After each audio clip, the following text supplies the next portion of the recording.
Buenas tardes, queridos hermanos, amigos y oyentes de este canal. En el contexto del libro que les había presentado oportunamente hace unos días, del misionero, del siervo del Señor, del evangelista tan importante Luis Palau, del año 1974, Anda sobre las aguas, Pedro.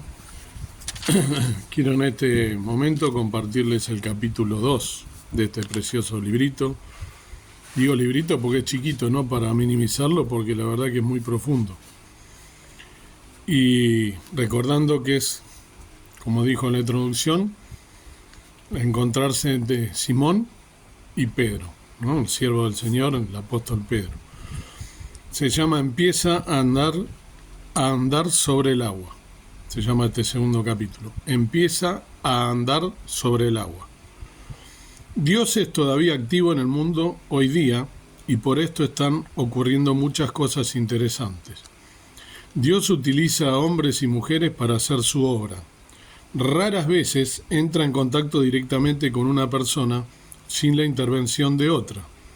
Hay quienes dicen con cierto orgullo: a mí no me evangelizó nadie, yo todo lo recibí del cielo. Cuando les he preguntado cómo le vino la revelación, suelen responder: bien, yo estaba leyendo la Biblia. Estas personas olvidan que Dios usó al Espíritu Santo para traer su palabra al mundo, y que alguien la tradujo y que alguien más la imprimió. Alguien dio dinero para publicarla, así que no te gloríes en ti mismo, más bien da la gloria a Dios. Precioso. Ya enseñanza, apenas empecé a leer.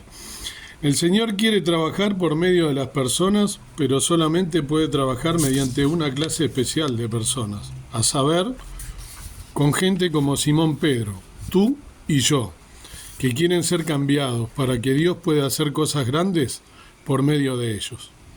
Pero antes de que Él pueda hacer una gran obra por nuestro medio, tiene que empezar por pulirnos, madurarnos y hacernos crecer.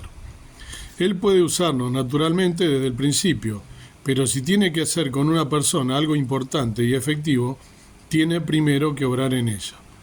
Todos nosotros llevamos un exceso de bagaje humano que tenemos que dejar. Todos asumimos actitudes y poseemos hábitos que pesan en nosotros de tantas maneras, estorbándonos, que Él tiene que cambiar nuestro carácter antes de poder utilizarnos. Presenciamos en el apóstol Pedro los principios básicos de un proceso de madurez. En el relato de su primer encuentro con Jesús, en San Juan 1:42, San Juan 1:42, nos dice: y le trajo a Jesús, y mirándole Jesús dijo: tú eres Simón, hijo de Jonás, tú serás llamado Cefas, que quiere decir piedra, el que habíamos leído en el capítulo anterior como la introducción, ¿no? Bien, entonces, observamos dos pequeños detalles, pero que marcan un hecho crucial. En primer lugar, Jesucristo miró a Simón y le dijo: Simón, tú eres el hijo de Jonás. Al decirle esto, Jesús quería significar mucho más. Estaba diciéndole: Simón, yo te conozco, no puedes engañarme. Podrás engañar a otros, podrás engañar a tus compañeros, puedes engañar a los negociantes con quienes tratas en tu industria de pesca, pero yo te conozco. Tú eres Simón y yo conozco todo lo que a ti se refiere. En segundo lugar, Jesucristo no hizo una lista de sus defectos. Después de hacer saber a Simón que él le conocía, le hizo una promesa. Esto fue la base de la esperanza de Pedro y es la base de nuestra esperanza también. Todos nosotros empezamos la vida de un modo carnal.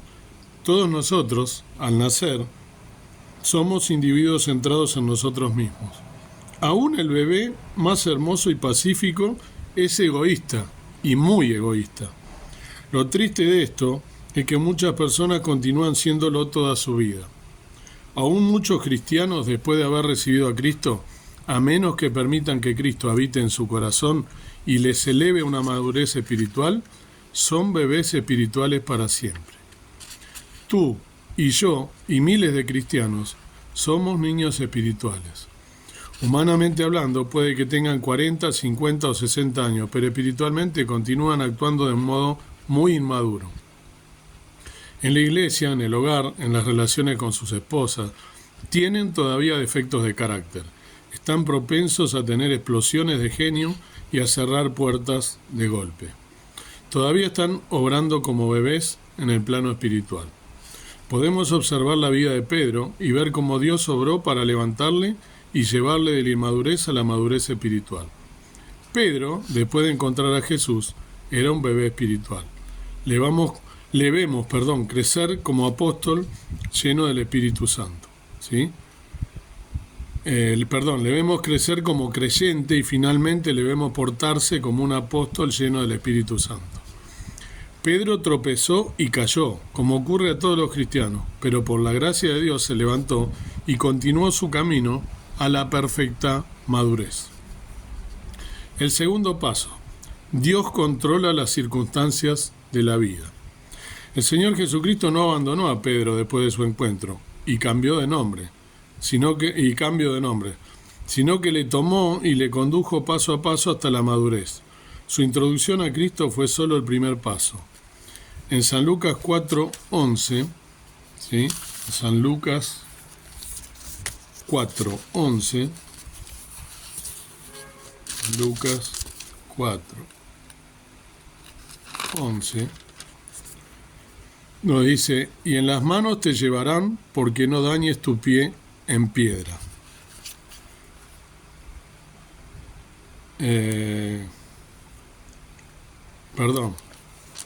Tenía bien señalado. En San Lucas 5, del 4 al 11, discúlpenme. San Lucas 5, ya son demasiadas equivocaciones, disculpa. San Lucas 5, del 4 al 11, dice: y como cesó de hablar, dijo a Simón: tira a alta mar y echad vuestras redes para pescar. Y respondiendo Simón le dijo: Maestro, habiendo trabajado toda la noche, nada hemos tomado, mas en tu palabra echaré la red. Y habiéndolo hecho, encerraron gran multitud de pescado, que su red se rompía. E hicieron señas a los compañeros que estaban en otro barco, que viniesen a ayudarles. Y vinieron y llenaron ambos barcos de tal manera que se anegaban. Lo cual, viendo Simón Pedro, se derribó de rodillas a Jesús, diciendo: apártate de mí, Señor, porque soy hombre pecador. Porque temor le había rodeado y a todos los que estaban con él de la presa de los peces que habían tomado. Y asimismo a Jacobo y a Juan, hijos de Zebedeo, que eran compañeros de Simón.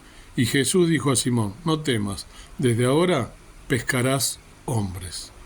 Y como llegaron a tierra, los barcos, dejándolo todo, le siguieron. Entonces acá hallamos el segundo paso, al que llamaremos providencia o circunstancias de su vida controlada por Dios. Cuando Jesús terminó de hablar, le dijo a Simón: echa mar adentro y echad vuestras redes para pescar, ¿no? Respondiéndole Simón: Maestro, toda la noche hemos trabajado, ¿no? Y lo que leí recién. Y habiéndolo hecho, encerraron gran cantidad de peces, ¿no? Entonces, acá Jesús le dijo: no temas. No hace mucho, nos dice acá el hermano, no hace mucho yo hablé con un joven estudiante de unos 20 años, que me contó una historia familiar. Lo que me conturba, me dijo, es que yo he recibido a Cristo como mi Salvador, pero tengo todos los mismos problemas que tenía antes. No tengo victoria espiritual. Cuando he preguntado a otros cristianos, me han aconsejado leer más la Biblia, orar más y testificar más a otras personas. Yo lo he hecho fielmente y no he hallado el secreto de una victoria real. Parece que todo lo que puedo hacer es esforzarme y pelear conmigo mismo, pero esto no es nada agradable. Jesucristo es ciertamente mi Salvador, pero no siento que Él esté realmente en mí. Yo quiero sentir que Él vive en mí, que Él está realmente dirigiendo y controlando mi vida al tratar yo de andar con Dios. Esta era también la experiencia de Pedro, hasta que Cristo intervino. A menudo Dios tiene que traer a nuestras vidas alguna experiencia dramática para despertarnos y hacernos ver que Jesucristo puede ser una viva realidad en nuestras vidas. Nuestro primer encuentro con Cristo a menudo es tan solo la introducción. Quebrantamiento de corazón. En el segundo encuentro de Pedro con Cristo podemos empezar a ver un ejemplo que ilustra el hecho de que Dios está obrando por medio de las circunstancias de su vida cristiana. Ocurrieron dos cosas a Pedro. En primer lugar, Pedro tuvo una clara visión de lo que había en sí mismo. Después que la pesca milagrosa hubo tenido lugar, Simón cayó a los pies diciéndole: «Apártate de mí, Señor, porque soy tan solo un hombre pecador». Pedro comprendió que no era digno de estar con Jesús, tal como ahora se veía. Al principio había dudado cuando Jesús le pidió que echara la red a la mar, pero cuando hubo ocurrido el milagro de la pesca, su corazón sincero le impulsó a caer a sus pies en absoluta sumisión. Cada persona debe llegar individualmente a este lugar, descubriendo su propia pecaminosidad de corazón. En este caso, Pedro lo vio. Hay muchas personas que son verdaderos cristianos y, después de haber reconocido su necesidad de salvación, han tenido el perdón de Dios. Pero hay muchos más que rehúsan reconocer la perversidad de sus propios corazones y se ofenden cuando oyen decir que los hombres nacemos pecadores. Se enojan contra los evangelistas y predicadores que se atreven a llamar pecadores a la gente. Un hombre que no ha descubierto lo que Pedro descubrió no puede andar muy lejos en el camino de Dios. Hasta que descubras tu propia pecaminosidad, tu propia malicia y la corrupción de tu corazón, no puedes hallar a Dios de un modo vivo y real. Mientras continúes creyendo que eres bueno, que no tiene nada malo, mientras que puedes andar solo, estás perdido. En Spokane, Washington, tuve una conversación con un muchacho de 12 años, después de una reunión evangelística.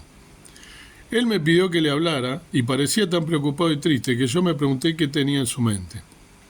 Me dijo: «Señor Palau, ¿cree usted que Dios puede perdonar a un pecador corrompido?». Yo le miré y pensé: ¿cómo puede ser un pecador corrompido un muchacho de 12 años? Le interrogué acerca de lo que quería decir y el muchacho me fue muy franco. Entonces me convencí de lo que quería decir y que a pesar de su corta edad, había experimentado el pecado mucho más de lo que yo podía imaginar. Yo recuerdo que cuando tenía 12 años hacía cosas que no quería que la gente supiese. Pero este muchacho de tan solo 12 años estaba haciendo lo que la mayoría de nosotros nunca soñaríamos hacer. Se escapaba por la noche a un parque con un compañero con el que tenía relaciones homosexuales. Su madre no lo sabía, y él estaba convencido de que Dios no podía perdonarle. Y esto quebrantaba su corazón. Pues bien, esta es la actitud a la cual debes llegar. Sea cual sea la medida de tu pecado, cuando tienes un corazón quebrantado y sientes que Dios no puede perdonarte, es cuando Dios puede obrar. La confirmación del llamamiento. Pedro vio en este segundo encuentro con Cristo no tan solamente lo que era su propio corazón, sino que vio también algo de lo que sería. Pues en el versículo 10, Jesús le dice: «No temas, Simón, desde ahora serás pescador de hombres». La primera vez que el Señor encontró a Pedro no hizo más que darle una idea muy general de lo que había de ser. Solamente le dijo: «Voy a orar contigo, Señor, y serás una roca». Pero la segunda vez empezó a detallarle la misión de su vida. «No temas, Pedro, desde ahora serás pescador de hombres». En otras palabras, empezó a declararle con un poco más de detalle lo que quería hacer con su vida. Cuando Cristo toma nuestra vida, nos da otro punto de vista. Promete perdonarnos, bendecirnos y hacernos crecer hasta la madurez. Luego, poco a poco, empieza a señalarnos y a hacernos claro lo que va a hacer con nuestra vida. Pedro estaba arrodillado, pensando que Cristo iba a rechazarle, porque era un pecador. Sin embargo, Cristo confirmó su llamamiento. La primera vez Jesús dio a Pedro una promesa, la segunda vez le trazó un plan de vida. Sometimiento de la voluntad. Hay un tercer resultado en este encuentro de Pedro con Jesús. Pedro respondió con una total entrega de su persona. En el versículo 11, Pedro hizo una cosa que muchos jóvenes han hecho desde entonces. Cuando trajeron sus botes a tierra, dejando todas las cosas, le siguieron. Ahora bien, cuando Dios llama a un hombre, no significa que necesariamente tiene que vender todas las cosas que posee, dar el dinero o ponerlo en un banco. Puede continuar con su negocio. En San Juan 21:3, ¿sí? En San Juan 21:3, dícele Simón: «A pescar voy». Dícele: «Vamos nosotros también contigo». fueron y subieron en una barca, y aquella noche no cogieron nada. Pedro hizo una cosa que en San Juan 21:3 se nos dice que Pedro volvió a sus botes. ¿Cómo hubiese podido volver a su antiguo oficio si hubiese vendido su negocio 3 años atrás? La obediencia al llamamiento de Dios no requiere automáticamente la pobreza material, como pensaron algunos cristianos de la Edad Media. Lo importante, cuando Jesús habla al corazón de una persona, es una plena entrega del corazón y del espíritu. Esta es la entrega que Pedro realizó. Sin duda, había quien cuidaba de los botes y las redes mientras él viajaba con Jesús. Su negocio podía esperar, pero Jesús no. Compañía con Dios. 3 cosas importantes ocurrieron a Pedro, pero hay unas cuantas cosas que Pedro empezaba a aprender, y esto muestra lo ventajoso que resulta el estar en compañía con Dios. En San Lucas 5, del 5 al 7, Lucas 5, del 5 al 7, y respondiendo Simón le dijo: Maestro, habiendo trabajado toda la noche, nada hemos tomado, mas en tu palabra echaré la red. Y habiéndolo hecho, encerraron gran multitud de pescado, que su red se rompía, ¿no? Hicieron señas a los compañeros que estaban en el otro barco, que viniesen a ayudarle, y vinieron, y llenaron ambos barcos de tal manera que se anegaban. Volví a leer, ¿no?, lo que el hermano había resaltado aquí, ¿no? En Lucas 5, del 5 al 7, Jesús reconoce los dones y habilidades de Pedro. Está diciéndole prácticamente: Pedro, tú eres un buen pescador, pero si tú y yo empezamos a trabajar juntos, no hay límites a los que Dios puede hacer en tu vida. No hay límites a lo fructífera que tu vida vendrá a ser. Hay aquí una gran lección para cada cristiano. La mayoría de nosotros tenemos la idea de que cuando recibimos a Cristo tenemos que arremangarnos y empezar a trabajar sudorosamente para el Señor. Muchas personas sinceras prometen servir a Cristo con todo su ser. Le prometen fidelidad, consagración, dedicación, devoción y amor. Pero pocos meses después son como una pelota deshinchada. La consagración cristiana empezó tan bien y parecía tan hermosa, pero de repente se deshinchó y quedó en nada. Muchos que reciben a Cristo y hacen todas estas grandes promesas, quizá bajo el impulso de la emoción, en una gran reunión pública, viendo a otros levantarse y consagrar sus vidas a Dios, vienen a estar desanimados y deshinchados pocos meses después. ¿Por qué? Porque no han aprendido todavía lo que Dios enseñó a Pedro y está tratando de enseñarnos hoy día a cada hombre y mujer, que no podemos hacer las cosas por nosotros solos. En San Juan 15:5, en San Juan 15:5, nos dice: Yo soy la vid, vosotros los pámpanos, el que está en mí y yo en él, este lleva mucho fruto, porque sin mí nada podéis hacer. Muchos de nosotros necesitamos años para aprender esta lección, entender que no podemos hacer las cosas solos. Esto es especialmente difícil para la persona que tiene una buena educación, procede de un buen hogar cristiano y conoce bastante la Biblia. Con toda esta buena preparación, es casi inevitable pensar que puedes hacerlo todo solo. Muchas personas confían en sí mismos y piensan que pueden ir solos. Creen que, conociendo de memoria un buen puñado de versículos de la Biblia, buscando algunos buenos bosquejos en periódicos o libros cristianos y algunas anécdotas de algún buen libro de sermones, tienen todo lo que necesitan para hacer un buen trabajo para Dios. No muchos lo dicen abiertamente, por supuesto, pero en nuestro interior, muchos de nosotros que amamos a Cristo, pensamos sinceramente que ya lo tenemos todo. Decimos en lo más íntimo de nuestro corazón: ahora veréis lo que yo voy a hacer. Oh, sí, el Señor va a sentirse orgulloso de este joven servidor. Ya veréis de lo que soy capaz. Controlado por el Espíritu Santo. La mayor lección que el Señor tiene que enseñarnos es la de que no es lo que nosotros haremos por Dios con nuestros propios esfuerzos, sino lo que Cristo hará cuando le permitamos ser controlados por el Espíritu Santo que mora en nosotros. A mí me costó mucho aprender esto. Yo recibí a Cristo cuando tenía 12 años. Durante mis primeros tiempos de vida cristiana yo era un convertido típico. Mi consejero era un gran ganador de almas, pero un flaco constructor de la iglesia. Insistía en que con solo leer, orar y testificar tenía todo lo necesario para crecer en la vida espiritual. Pero no crecí, sino que me enfrié rápidamente. Después, cuando tenía 17 años, el Señor habló de un modo maravilloso a mi corazón.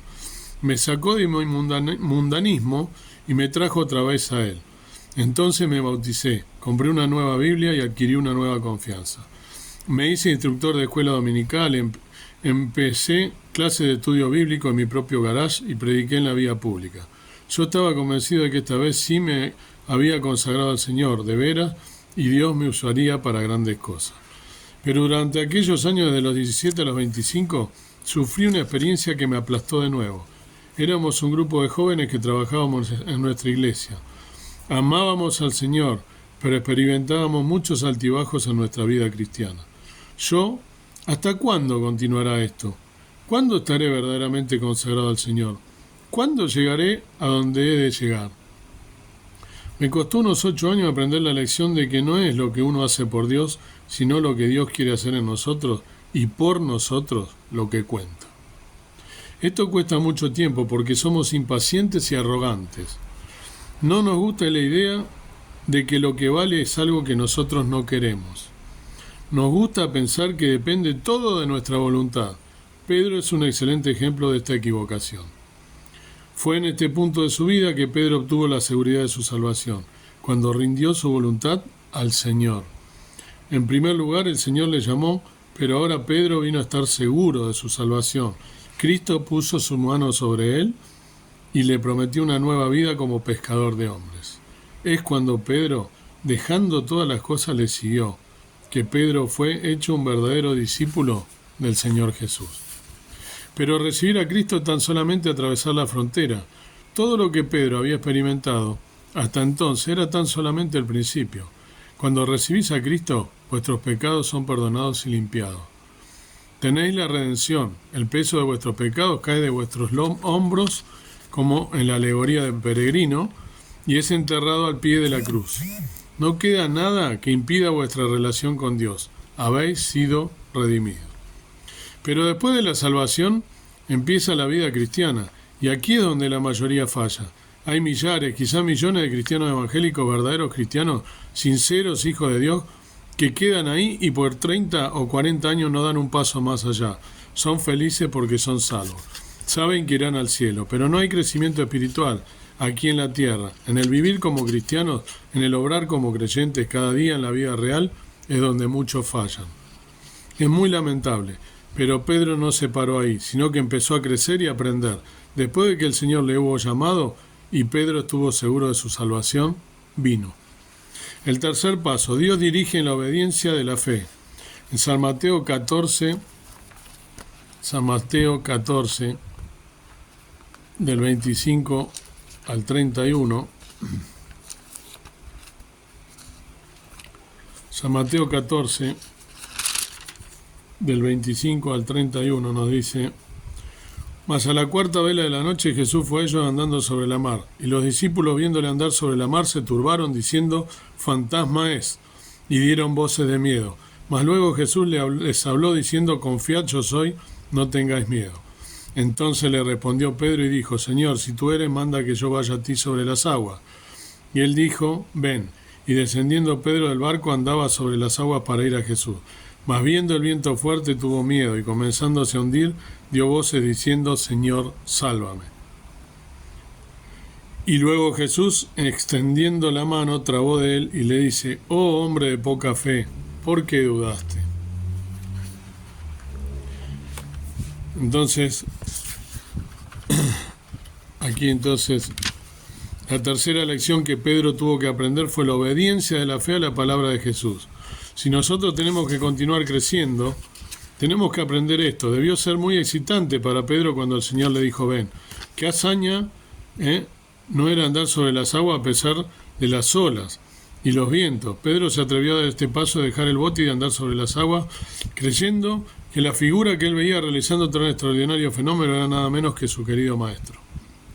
Era una cosa verdaderamente extraordinaria. Sin embargo, el Señor Jesús le había dicho, ven, qué momento tan fantástico no sería aquel de salir del bote. Pocos cristianos tienen que probar su fe y obediencia de una manera tan arriesgada y dramática.